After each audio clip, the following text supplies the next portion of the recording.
17 mai 1997, 17 mai 2021, ça fait 24 ans depuis que la République démocratique du Congo fut libérée par les Kadogo.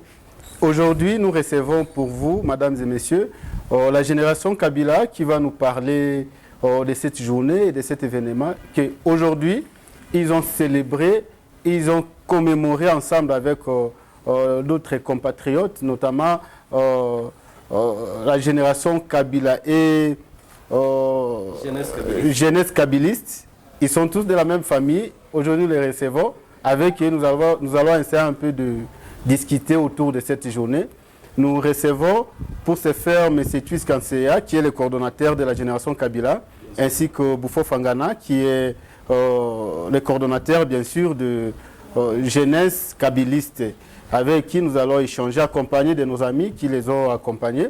Alors, M. Tuis Kanseya, pouvez-vous nous parler un peu de cette journée d'aujourd'hui? Vous, la génération Kabila, qu'est-ce que vous retenez de ces jours? Au fait, moi, puisqu'à ce moment, ce que je retiens de la journée du 17 mai, aujourd'hui 24 ans, depuis qu'il y a eu libération du Congo par les Kadogo, accompagné par M. Kabila, aujourd'hui je suis très content, je suis très émerveillé de cette journée. C'est pourquoi nous commémorons cette journée avec joie. Vous voyez derrière nous, il y a des jolies dames, il y a des beaux garçons. Tous sont de la génération Kabila, tous sont kabylistes. Aujourd'hui, il y a plusieurs acquis après 24 ans de la libération du Congo. Nous allons comprendre ensemble avec vous, lorsque Kabila est venu en 1997 avec les Kadogo. Kabila, lorsqu'il est arrivé au pouvoir, il s'est proclamé président et il a été accepté par tout le monde parce que les gens ne voulaient plus, les gens étaient déjà fatigués de la dictature qui est menée Mobutu dans ces pays. Et quand Kabila est venu au pouvoir, ces jours-là c'était une joie à Kinshasa. Et lorsqu'il a prêté serment à Kinshasa, Kabila avait pris un engagement pour le Congo. Et cet engagement était de ne jamais trahir le Congo. Dans ce qu'on appelle ne jamais trahir le Congo, il y a beaucoup de choses, c'est un concept qui regorge beaucoup de choses, beaucoup d'aspects. Dans ne jamais trahir le Congo, donc Kabila a projeté qu'il y ait un Congo meilleur, qu'il y ait un Congo plein d'avenir, qu'il y ait un Congo où les gens devaient vivre en paix. Et malheureusement, il a géré juste après quelques...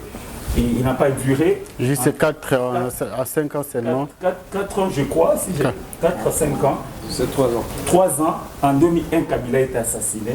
C'était un choc dans le pays. C'était un choc dans le pays. Partout, les gens pleuraient, partout, les gens faisaient couler des larmes pour Kabila qu'on avait perdu brusquement.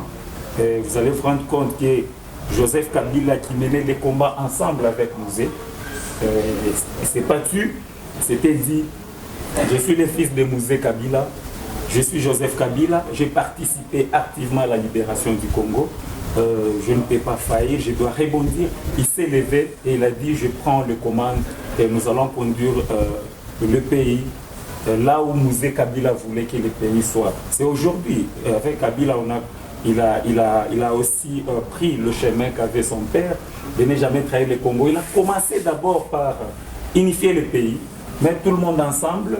Et avec Joseph Kabila, il s'est dit: on ne peut pas gérer le pays seul. Pour qu'il y ait la paix, nous devons appeler tout le monde, ceux-là qui étaient rebelles. Il y avait les Mbemba de l'autre côté, il y avait Zaidi Ngoma, Azarias Ruberwa, et le compagnon de son papa qui était Azarias Ruberwa. Il a appelé tout le monde, il a accepté de gérer ensemble avec tout ce monde-là. Et après, il a dit: nous devons organiser les élections dans ce pays. Donc aujourd'hui, pour ne pas entrer en profondeur ou en large, vous devez comprendre qu'on a beaucoup plus des acquis avec l'arrivée des Mouzé, avec l'arrivée des Kabilistes. Ne jamais trahir le Congo. Monsieur Bouffon, vous êtes de la génération Kabila. Est-ce que la jeunesse kabiliste, pensez-vous vraiment qu'aujourd'hui, avec la politique actuelle, on peut parler des Congolais qui ne trahissent pas leur pays?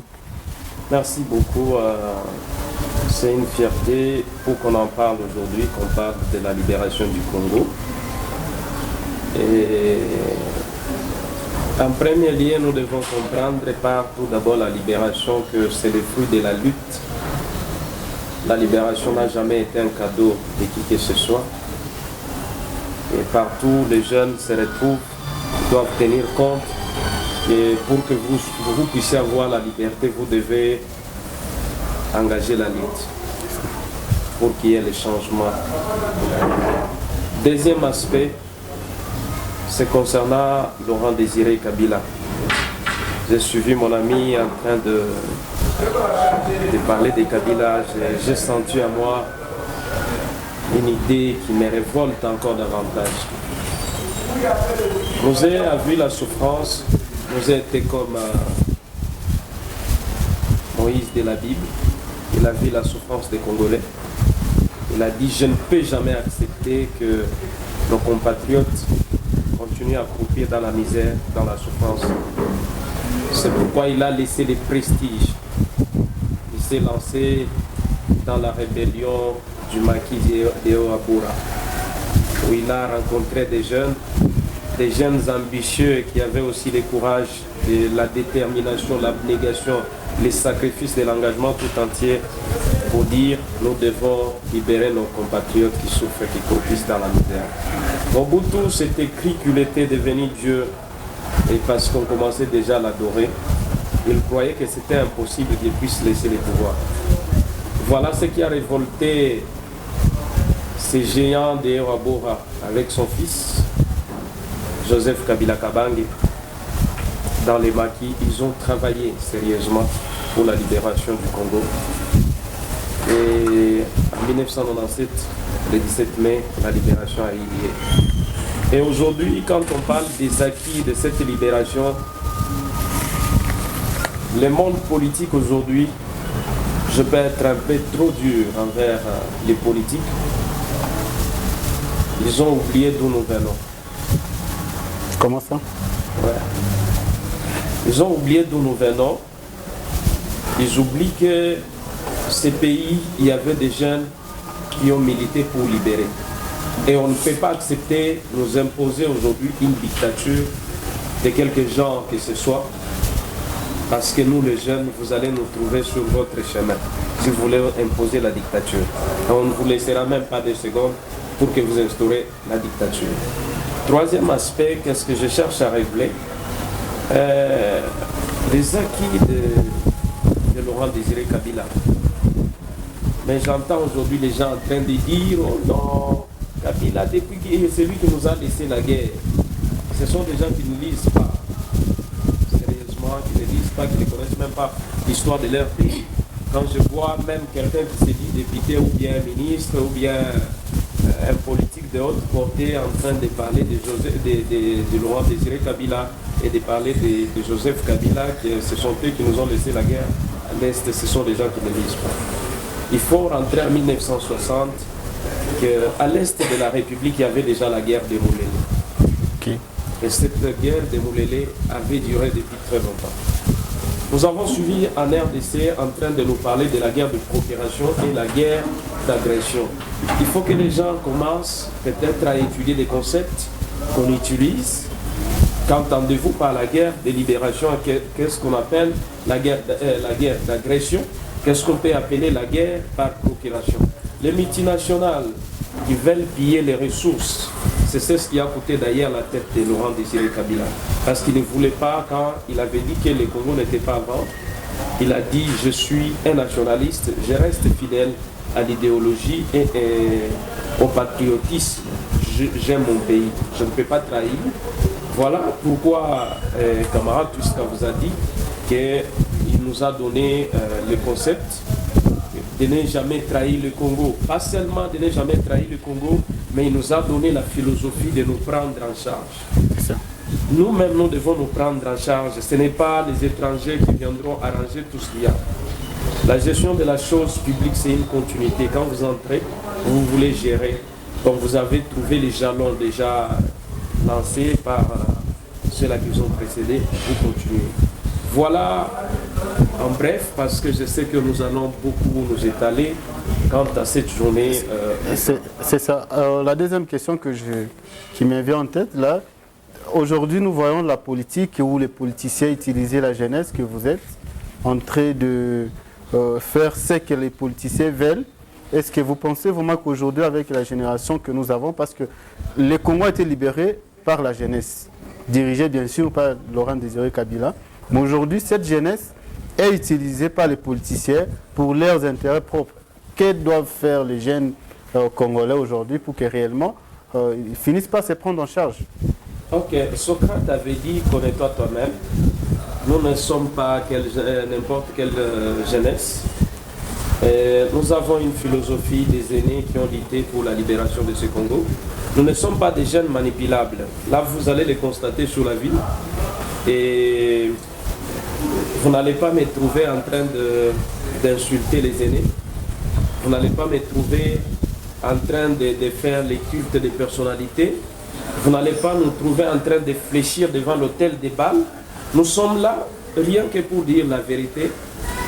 Quand quelqu'un a une portion de pouvoir, il faut seulement lui dire que c'est pour un temps que vous avez. Vous n'êtes pas éternel, vous n'êtes pas un Dieu, nous vous respectons parce que toute autorité vient de Dieu. Mais lorsque vous avez le pouvoir entre les mains, ce n'est pas le temps de museler la jeunesse. Parce que la jeunesse, c'est ce que nous appelons faire des lances. Et il faut que les jeunes arrivent à se connaître en soi. Nous devons nous connaître. Quand vous ne vous connaissez pas qui vous êtes, donc vous risquerez de faire n'importe quoi devant un peu d'argent. Nous nous préparons. Les lois là-bas, ici, le Congo, c'est notre pays. Nous allons les diriger. Tôt ou tard, nous allons diriger. Alors, on ne peut pas accepter qu'un poignet de jeunes puisse commencer à manipuler la jeunesse. Là, nous disons non, parce que c'est la lutte en soi, comme ils ont déjà créé l'Empire Power. Et ils ne veulent pas que les jeunes aussi puissent s'épanouir, que les jeunes se retrouvent. Ils pensent que ça doit être des générations de fils en fils. Parce que comme le gouvernement que nous avons de Sama Lukonde, jusqu'à commencer par le président lui-même, il est un fils d'un leader qui a travaillé comme M. Sama Lukonde et Michel. Il est aussi fils, quand vous allez voir, c'est un gouvernement de fils. Alors, les gens qui n'ont pas, leurs parents qui n'ont pas travaillé dans les temps, c'est-à-dire seront esclaves de ces gens? Non. Nous devons dire que nous devons travailler fort sur le mental de la jeunesse pour la libération, mais maintenant pour une liberté d'esprit et une indépendance maintenant de la jeunesse. Parce que ce que nous avons trouvé, c'était l'indépendance partielle. Nous voulons une indépendance totale économique. Nous voulons une indépendance maintenant de la jeunesse, que la jeunesse se retrouve que nous sommes dans notre pays et nous devons nous réjouir de la richesse de notre pays et de notre contrée. Avant de revenir avec la même question, j'aimerais ajouter un aspect. Je viens de dire qu'on a eu le fer de lance. Et vous allez comprendre que la jeunesse kabiliste ou la génération Kabila, nous sommes une génération consciente. Donc si aujourd'hui vous parlez de la manipulation, c'est vrai, bon nombre de gens, bon nombre de jeunes, dans la province, dans les pays, sont manipulés beaucoup plus par les politiciens. C'est ça. Et nous qui incarnons cette philosophie, des Kabila père, des Kabila fils, on ne se laisse jamais manipuler. Nous sommes une jeunesse consciente, nous avons de l'avenir, nous avons des objectifs aussi à atteindre en politique, donc c'est difficile, c'est pas facile de nous manipuler, c'est pas facile de nous donner quelque chose pour ingérer X ou Y. Parce que quand on fait la politique, nous devons faire la politique proprement. La politique où nous mettons la haine de côté, la politique où on ne se laisse pas manipuler à cause de quelques monnaies ou quelques pièces d'argent. Regardez aujourd'hui, nous jeunes d'aujourd'hui, nous condamnons fermement d'ailleurs ce qui se passe aujourd'hui dans notre pays depuis le départ de Joseph Kabila au pouvoir. Vous avez vu vous-même ce qui s'est passé au Tanganyika, où les députés se font acheter à moins cher, à $2000. $2000, c'est rien. On peut donner à un jeune ici $2000, demain après-demain, il va dépenser tout cet argent-là. Alors nous condamnons fermement et nous demandons aux jeunes que nous gérons, à d'autres jeunes dans la province et même dans le pays, de rester conscients. Alors il y a aussi des femmes qui vous accompagnent. Madame Laetitia, depuis 1997, parmi les combats que Laurent Désiré Kabila était en train de mener, c'est de valoriser aussi la femme. vous, en tant que femme, qu'est-ce que vous retenez de cette journée?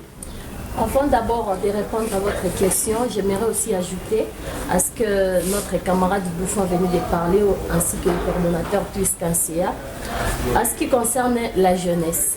Aujourd'hui, vous voyez comment il y a des tensions politiques, mais nous, en tant que génération Kabila, comme nous nous appelons toujours une génération consciente, il faudrait signifier aux gens que ce n'est pas Kabila qui avait mis sa structure dans différentes provinces. Ce sont les gens qui se sont mobilisés, ce sont les gens qui ont vu comment Kabila voyait les choses autrement, quelle était la vision de Kabila père et la vision de Kabila fils. C'est pourquoi ils se sont dit qu'on ne peut pas se taire, on peut en tout cas à chaque jour penser à M. Laurent Désiré Kabila, penser aussi à Joseph Kabila Kabange à travers une structure que nous devrons commencer à chaque fois enseigner aux jeunes, apprendre aux jeunes et le faire montrer les différentes œuvres que Kabila a eu à faire dans ce pays.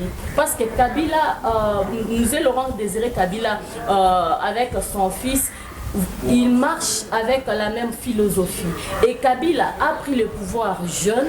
Et nous, deux fois, on encombre différentes fautes à Kabila fils pour dire qu'il a créé, des guerres. Kabila, c'est à cause de Kabila qu'aujourd'hui que nous avons connu des mauvaises choses, on encombre toujours à Kabila fils. Mais aujourd'hui, nous, en tant que des jeunes conscientes, Kabila n'est pas au pouvoir, mais nous accompagnons sa philosophie, tout ce qu'il a eu à faire. Nous sommes jeunes et nous avons vu. Et aujourd'hui, si vous voyez les gens qui parviennent à trahir Kabila, ce sont les gens qui ont travaillé avec Mobutu, ce sont les gens qui ont travaillé avec M. Laurent Désiré Kabila. Nous, en tant qu'une génération consciente, nous nous sommes dit que non, nous devrons défendre Kabila fils. Parce que malgré cette tension politique, Kabila ne se prononce toujours pas. Il est calme dans son coin et ce sont les gens qui défendent Kabila. Et aujourd'hui, avec vous, prenons les cas de la province du Lualaba pour ne pas parler de la République démocratique du Congo. Il y a des gens que Kabila a aidé, Kabila les a donné le pouvoir, mais aujourd'hui, vous pouvez même constater qu'il n'y a aucune activité officielle pour M. Laurent Désiré Kabila. Et nous, en tant que jeunes, on n'a pas de moyens, mais on s'est dit que nous devrons défendre ceux qui ont fait du bien dans ce pays, ceux qui ont fait, donc ceux qui se sont sacrifiés pour ce pays, mais les gens voient seulement leurs intérêts. Si vous avez des bonnes idées, là on vous met à côté et chacun cherche ses intérêts personnels. Nous appelons une génération consciente. Et en tant que femme, aujourd'hui vous me voyez, je suis femme, je suis de la génération Kabila. Pourquoi laisser ma maison et venir défendre M. Laurent Désiré Kabila? Parce qu'il nous a laissé un slogan en disant de ne jamais trahir le Congo. Trahir le Congo, c'est pas seulement trahir la société, mais aussi dans nos maisons. Vous ne pouvez pas trahir votre famille, votre mari. Donc, tout commence dans la maison. Quand il a dit de ne pas trahir le Congo, ce n'est pas seulement, tu es un politicien, peut-être tu trahis l'autre, tu trahis... Non, tout commence dans la maison. Parce que si dans la maison, tu ne trahis personne, ton mari, tes enfants, je pense que même dans la société, il serait mieux de te défendre. En tant que femme, aujourd'hui, nous voulons que la jeunesse puisse primer. Parce que même Kabila avait l'idée toujours de propulser la jeunesse. C'est pourquoi nous avons vu, avant qu'il puisse prendre son pouvoir, il est entré au pouvoir avec les Kadogo. C'était les tout petits. Je me rappelle en 1997, nous étions encore trop petits. J'étais trop petite, mais je ne peux pas donner mon âge ici. J'étais trop petite, mais nous avons vu. En tout cas, nous sommes une génération consciente, surtout nous les femmes de la génération Kabila. Madame, il ne faut pas trahir nos maisons. Vous êtes aussi une femme. Qu'est-ce que vous retenez de cette journée d'aujourd'hui? Merci beaucoup pour la parole. Concernant la journée d'aujourd'hui, moi, tout ce que je veux transmettre comme idéologie, c'est de ne jamais trahir le Congo. Non seulement ça, Musée aussi est venu avec l'autoprise en charge. Et ça, c'est très, très, très important, surtout pour la jeunesse. En tant que jeunes kabylistes, en tant que jeunes de la génération Kabila, nous devons nous prendre en charge. Nous prendre en charge, c'est défendre d'abord les idéologies de Musée. Musée qui est venu, qui a vu que notre pays était en souffrance. La population avait marre de la dictature de Mobutu. il a pris le courage, jeune qu'il était, il a recruté les Kadogo. Avec eux, ensemble, ils ont fait l'entrée et il a pris le pouvoir par force. Ça prouve déjà l'autosuffisance et le courage de la jeunesse. Et l'autoprise en charge, là. Voilà, c'est ça le problème. Nous aussi, en tant que jeunes, nous devons aussi prôner l'autoprise en charge, nous devons aussi prôner le courage, la détermination, savoir ce que nous faisons, savoir faire ce que nous voulons faire, défendre bien l'idéologie, aussi utiliser la sagesse et l'intelligence dans tout ce que nous voulons faire. Autre chose que je voulais ajouter par rapport à l'autoprise en charge, c'est aussi la considération de la femme. Mosé, quand il a dit vous devez vous prendre en charge, il n'a pas mis la discrimination. Vous devez vous prendre en charge, le genre était là, la femme était là, les enfants, les tout petits, tout le monde était à l'intérieur. C'est ainsi que je m'aimerais aussi interpeller les jeunes filles qui se laissent faire, les jeunes filles qui sont derrière, les jeunes filles qui traînent dans la boue parce que il n'y a que les hommes qui passent à la présidence, il n'y a que les hommes qu'on nomme, il n'y a que les hommes, de s'élever aussi, de se prendre en charge, de s'inculquer les idéologies idéales qui peuvent faire avancer notre pays, pourquoi pas notre province, parce que tout commence par la structure de base qui est d'ailleurs la famille. Madame Laetitia vient de parler de la famille.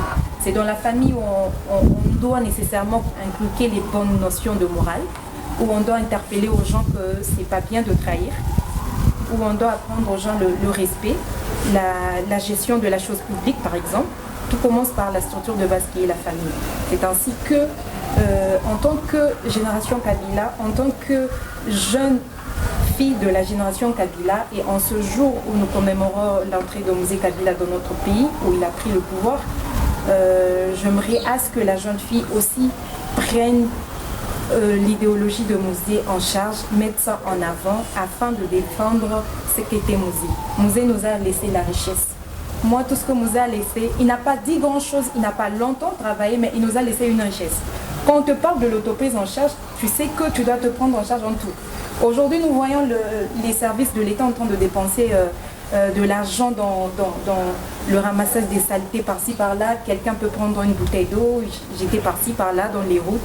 Mais je me rappelle à l'époque de Mosé, les gens ne pouvaient pas jeter. C'était interdit. Oui. C'était interdit. Dès que tu jettes seulement, les Kadogo te récupèrent, on te fouette. Il y avait de l'ordre.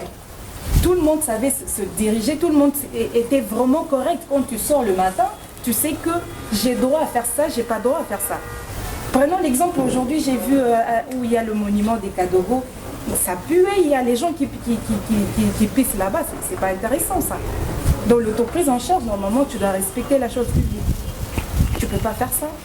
Donc ça nous interpelle, l'autoprise en charge ça nous interpelle et c'est une richesse que Mosé nous a laissée en tout cas.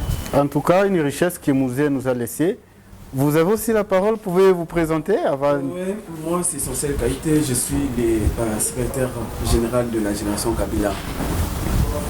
J'ai vraiment aimé ce débat, j'aime l'éloquence des dames, j'aime beaucoup, je suis passionné de ça.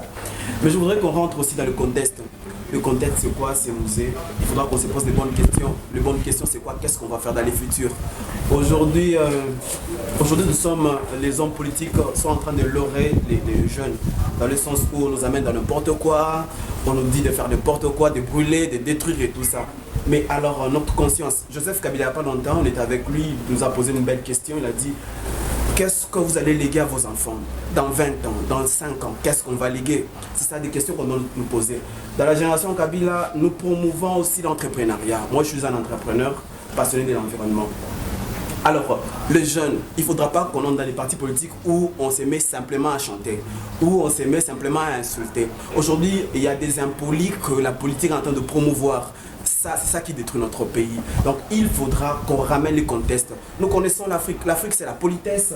L'Afrique c'est le pardon. L'Afrique c'est les donations. Donc il faudra que, en tant que jeunes, on n'est pas en train de promouvoir la personne de Joseph Kabila. Ici, on est en train de promouvoir le contexte, le contenu, l'authenticité. Qu'est-ce qu'il a fait pour notre pays? Nous savons, les institutions étaient déséquilibrées. Nous savons, à l'époque de Mobutu, mon père m'a dit que pour être entrepreneur, il fallait être de la famille de Mobutu. Mais aujourd'hui, moi, je suis entrepreneur. Je ne suis pas de la famille présidentielle. Je ne suis pas de la famille d'un ministre et tout ça. Donc, il faudra que la génération Kabila, il faudra que quand nous entrons dans les partis politiques, que ça ne soit pas parce qu'il y a nos membres de famille. Aujourd'hui, nous avons changé les partis politiques, c'est devenu les associations socio-culturelles. Parce que je suis de telle tribu, je dois appartenir à un parti politique. Alors que c'est un combat des idées, c'est un combat de la promotion de notre pays. Donc, vendons-nous bien, vendons bien le Congo. Ce pays, c'est tout ce qu'on a. On n'a pas notre pays. La génération Kabila, c'est l'amour de la patrie. C'est un peu ça que je voulais rebondir sur l'éloquence de nos dames. La génération Kabila, c'est l'amour de la patrie. Essentiel, venez de le dire. Avant de terminer cette émission, malheureusement, le temps nous fait défaut. Il y a les amis derrière là qui peuvent parler ou vous avez quelque chose à dire par rapport à la journée d'aujourd'hui, 17 mai? Oui, nous sommes là. Oui. En fait, j'aimerais aussi parler des Mzee Laurent Désiré Kabila.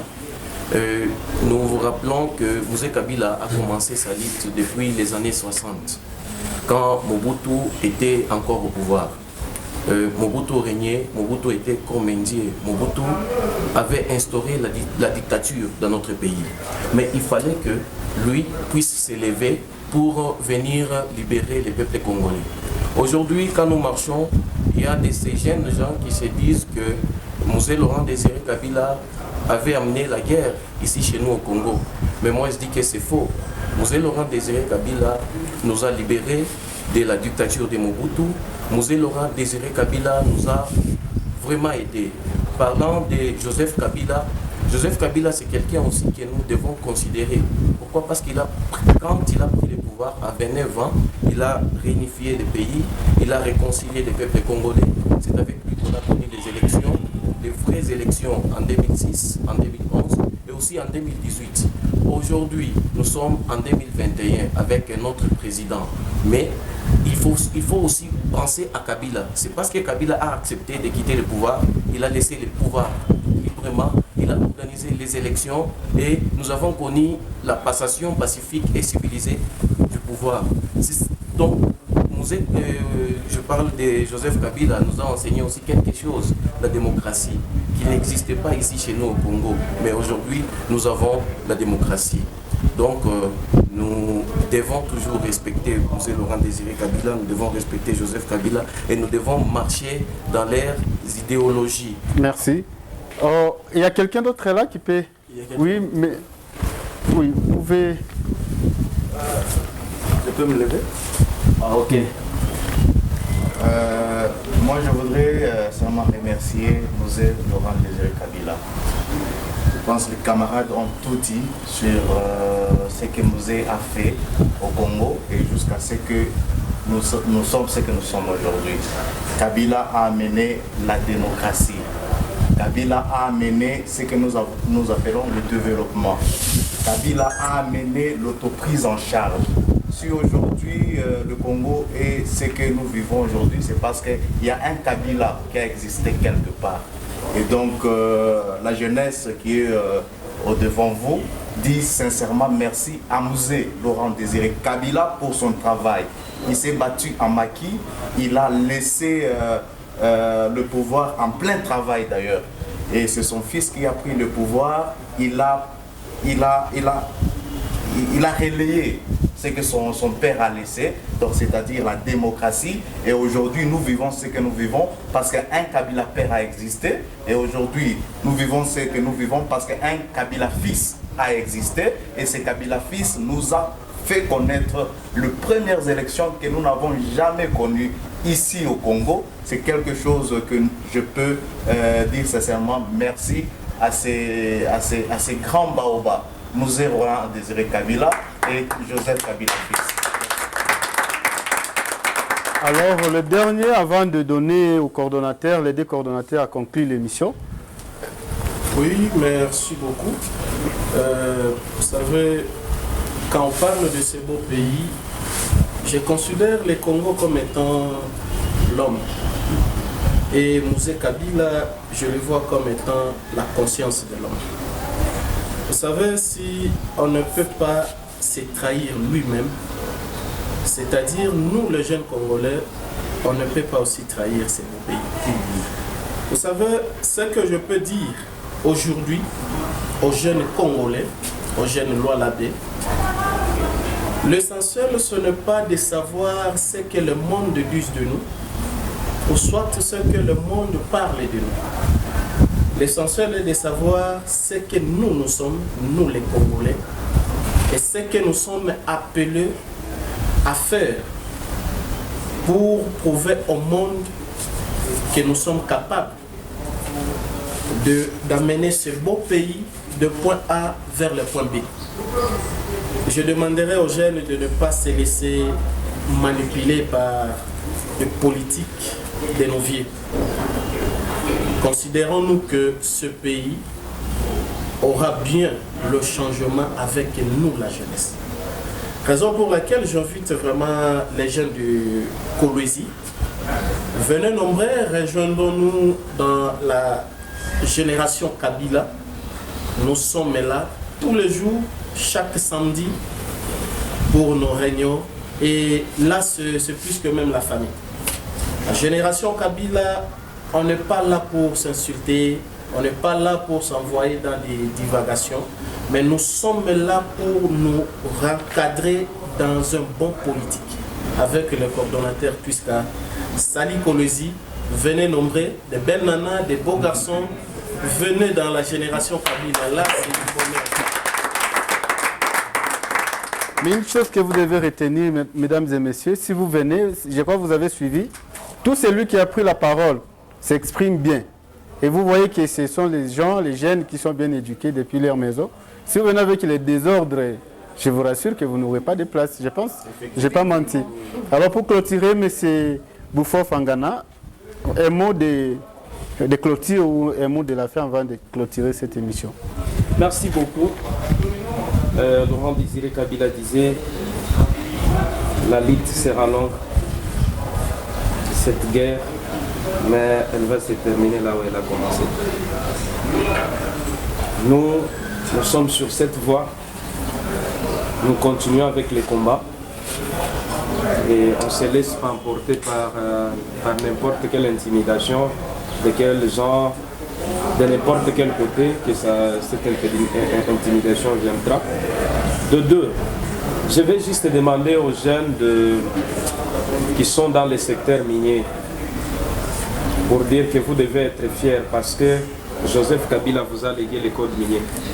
Et aujourd'hui, il y a les jouisseurs qui se retrouvent dans ces codes miniers, mais qui ont oublié que ça a été un combat que Joseph Kabila a mené pour que vous ayez ces codes miniers. Ça pouvait même coûter sa tête parce que les Blancs ne voulaient pas qu'on puisse signer à ce qui concerne les codes miniers. Aujourd'hui, même les chefs des secteurs se retrouvent, même dans des communes, même les chefs coutumiers se retrouvent parce qu'il y a les codes miniers. C'est ça. Donc c'est une richesse que Joseph nous a léguée pour le développement de notre entité. Alors, ne laissez jamais que quelqu'un touche à ces codes miniers, parce que toucher aux codes miniers, c'est vouloir nous arracher l'épée ou bien les souvenirs que Joseph nous a légués. À une minute, coordonnateur CA. Si je me joins d'abord au coordonnateur Bouffon Fangana, jeunesse kabbalistes. J'aimerais qu'on applaudisse d'abord pour Joseph Kabila à cause du code minier qui nous a laissé. Nous remercions Joseph Kabila, c'est un grand cadeau qu'il nous a laissé. Un autre aspect que j'aimerais ajouter, c'est de demander à nos jeunes que nous encadrons de rester comme le soldat là, japonais, Hiro Onoda, qui disait « Ne jamais abandonner la lutte jusqu'au retour du renfort ». Nous aussi, de la jeunesse kabyliste et aussi de la génération Kabila, nous n'allons jamais abandonner la lutte jusqu'à ce que nous allons reconquérir notre territoire. Alors pour finir avec les dames, juste 30 secondes. 30 secondes juste. Pour clôturer, moi, j'aimerais d'abord remercier le coordonnateur, M. Tuiska Sia, qui nous coordonne ici dans le là-bas. J'aimerais aussi remercier les dames avec qui nous sommes ici présents et celles qui ne sont pas là. Et vous remercier vous également. Et dire merci à Mouzé, de là où il est, paix à son âme. Et que le Dieu Tout-Puissant lui bénisse parce qu'il continue à le bénir où il est là, à cause de tout ce qu'il a pu faire pour nous. Et nous continuons toujours la lutte. Merci. Madame Laetitia. Merci. Nous sommes une génération consciente, la génération Kabila. Pour la journée d'aujourd'hui, j'ai dit merci à toutes les dames fortes. Là, je vois Madame Lauriane Mouewa depuis Lubumbashi, maire adjointe de la ville de Lubumbashi. Nous disons merci à notre maître Mova Sakani. Merci également à toutes les personnes qui n'ont jamais pensé dans leur tête de trahir le Congo. Et on fait aussi partie de cette équipe. Nous vous disons sincèrement merci. Je pense qu'avec la jeunesse d'aujourd'hui, il faut beaucoup compter, surtout avec la génération Kabila. Mesdames et messieurs, cette émission prend fin par là. Moi, c'est Gilles Odimba. Nous vous disons merci et nous vous donnons rendez-vous au prochain numéro. Bonne suite de la journée. 17 mai 2021, on se retrouve peut-être 17 mai 2022. Là, on parlera peut-être des élections de 2023 avec la génération Kabila. Ils vont nous dire comment ils vont préparer l'émission.